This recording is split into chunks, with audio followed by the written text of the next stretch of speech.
ज्ञान वृद्ध वयोवृद्ध जिस सभा में उपस्थित हो, उस सभा की गरिमा है, उसकी महिमा है, वृद्ध की एक महिमा है। इसलिए महर्षि पाणिनि का तो एक सूत्र है, वृद्धो यूना। क्या नाम है? सूत्र है वृद्धो यूना। यद्यपि वह व्याकरण में उसका विषय अलग है, लेकिन वृद्धो यूना इस का उत्तर है वृद्धो यूनाभ्युदय मतिना श्रद्धया सेवनीय है। महर्षि पाणिनि के सूत्र का तात्पर्य है यूना, यूना माने युवा व्यक्ति के द्वारा वृद्ध व्यक्ति का अभ्युदय की कामना से श्रद्धा पूर्वक सेवन करना चाहिए। अपने से बहुत छोटों का संग नहीं करना चाहिए।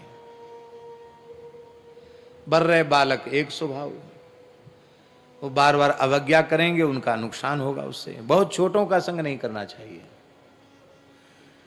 अपनी समान अवस्था के लोगों का भी संग नहीं करना चाहिए, उसमें भी पतन की संभावना होती है। हमेशा संग करना चाहिए ज्ञान वृद्ध, वयो वृद्ध, तप वृद्ध, अनुभव वृद्ध, ऐसे महापुरुषों का संग करना चाहिए।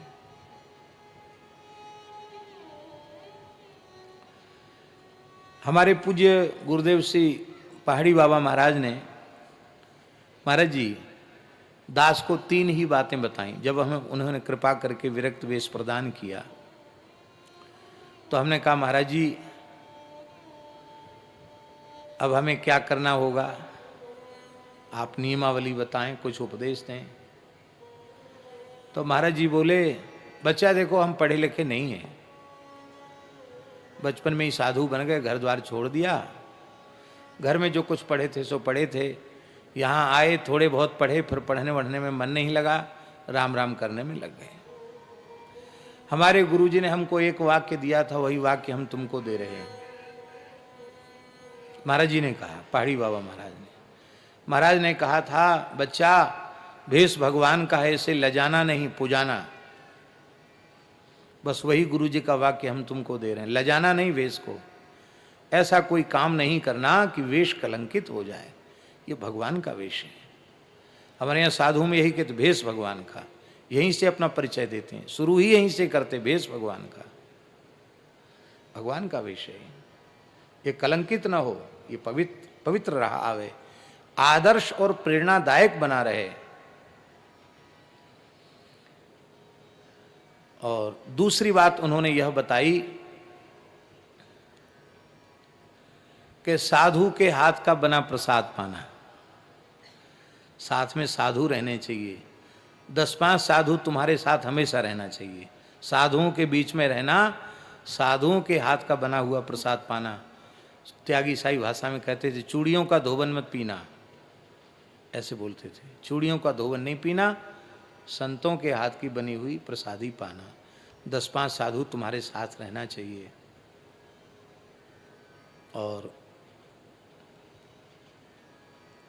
चाहे कोई सत्संग की ही बात क्यों ना हो, अनुभव या अध्यात्म की ही बात क्यों ना हो, एकांत में किसी भी स्त्री शरीर के साथ कोई आध्यात्मिक चर्चा भी नहीं करना। सभा में बैठकर चर्चा करनी, जिसको प्रेरणा लेनी हो लेगा। एकांत में किसी स्त्री के साथ बैठ करके, स्त्री शरीर के साथ बैठकर चर्चा नहीं करनी। 2-4 साधु बैठे हैं, फिर कोई आओ, कोई चर्चा करो, कोई समस्या नहीं। और तीसरी बात उन्होंने बताई, लोहे के बर्तन में भोजन नहीं करना। स्टील को लोहा का बर्तन कहते थे। लोहे के बर्तन में भोजन नहीं करना, दोना पत्तल में करना या पीतल में करना, बाकी लोहे में नहीं खाना, ये कहते थे। बस इतना ही है, बाकी प्रसन्न होकर के कोई बात नहीं, निर्लोभ और निष्काम भाव से भगवत चर्चा करो। ये पूज्य पहाड़ी बाबा महाराज की आज्ञा थी। हम प्रयास करते हैं कि उनकी आज्ञा का हम पालन अपने जीवन में कर सकें, उनकी कृपा से। तो इस बात पर महाराज जी जोर देते थे कि संतों का संग जो है वो किला है, संतों का संग किला है। साधन कम भी होगा, किसी ज्ञान वृद्ध वयोवृद्ध संत की दृष्टि तुम्हारी ऊपर पड़ती रहेगी तो उसी से तुमको बहुत कुछ लाभ प्राप्त हो जाएगा। हम तो कहते हैं कि शयन भी एकांत में नहीं होना चाहिए, शयन के समय भी 2-4 मूर्ति आसपास पड़े रहें सो ज्यादा अच्छा है। बोलो भक्तवत्सल भगवान की जय। हैं? एक बात बहुत प्रसिद्ध है, साधु साई बात है। कहते भरथरी जी अपनी माँ से भिक्षा मांगने गए, महाराज के मुख से सुनी हुई बात है। भरथरी जी को कहा कि सन्यासी को एक बार अपनी जन्मदात्री माँ से भिक्षा मांगनी चाहिए। भिक्षा मांगने के लिए गए तो माता भी माता ही थी। उसने कहा किले में रहना, फूलों की सेज पे सोना और अमृत भोजन करना। अमृत भोजन खीर को कहते, खीर पुआ खाना, इसको अमृत भोजन कहते, अमृत भोजन करना। ये 3 भिक्षाएं मैं तुमको दे रही हूं। भरथरी ने माता के चरणों में प्रणाम किया, बोले बेटा ये जो 3 भिक्षा हमने तुम्हारी झोली में डाली इसका अर्थ समझे? कहा माता मैं आपका पुत्र हूं तो क्यों नहीं समझूंगा, अवश्य समझ लिया। क्या समझा? तो राजा किले में रहता है, साधु कहाँ किले में रहेगा? बोले संतों का संग ही किला है, साधुओं का संग ही किला है। किले में रहना माने संतों के बीच में रहना। हमारे यहाँ त्यागियों का एक ग्रंथ है सिद्धांत पटल, उसमें लिखा है अकेले दुकेले पिंड न परना, सूख साख लक्कड़ हुई रहना, ना अपनी कहना ना और की सुनना। ये साधुओं का धर्म है। अकेले दुकेले पिंड न परना, अकेले अथवा 2 मूर्ति के साथ भी किसी पिंड माने गांव, पंजाबी भाषा में पिंड गांव को कहते हैं। सिद्धांत पटल में मारवाड़ी, पंजाबी, गुजराती सब शब्द हैं, क्यों सदुक्कड़ी भाषा है ना, सब मिली जुली भाषा होती साधुओं की। तो अकेले दुकेले पिंड न परना, पिंड माने गांव, अकेले दुकेले किसी गांव में मत रहना। साधुओं की जमात में रहो तो ठीक है, अकेले दुकेले कहीं रहोगे तो चक्कर में फंस जाओगे। अकेले दुकेले पिंड न परना, न अपनी कहना, अपने अनुभव की बात नहीं कहना, और न और की सुनना। दूसरा अर्थ है जरूरत पड़ने पर भी किसी से कुछ याचना नहीं करना, न अपनी कहना। क्योंकि लंगोटी लगाई है भगवान के नाम पर लंगोटी लगाई है कि दुनिया के नाम पर लंगोटी लगाई है? जब ठाकुर जी के नाम पर लंगोटी लगाई है तो सहज सर्वज्ञ परमात्मा हमारे शरीर की आवश्यकताओं को नहीं जानते क्या? जानते हैं तो दुनिया के सामने हाथ पसारने की क्या जरूरत है? इसलिए ना अपनी कहना न और की सुनना। और की सुनोगे तो जो बोला सो मरा, कुछ न कुछ चक्कर पड़ जाएगा।